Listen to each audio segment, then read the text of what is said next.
To fix the dreaded F-150 PowerBoost hybrid shudder and hard shifting, clear the transmission adaptive learning tables using a diagnostic tool like FORScan or a snap-on scanner.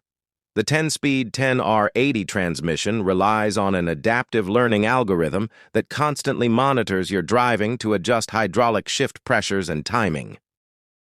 Over time, continuous hybrid switching can confuse the transmission control module, leading to conflicting shift patterns, rough gear engagements, and a noticeable shudder.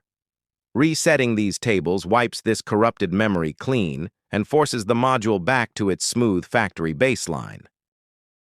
To perform this reset with FORScan, connect your OBD2 adapter, turn the ignition to accessory mode without starting, and open the FORScan software.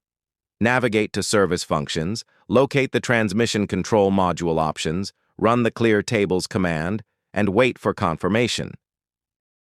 Once cleared, turn the ignition off before starting the truck. For the next 50 to 100 miles, drive with smooth, moderate acceleration, avoiding sudden, heavy throttle inputs to allow the transmission to relearn correct values.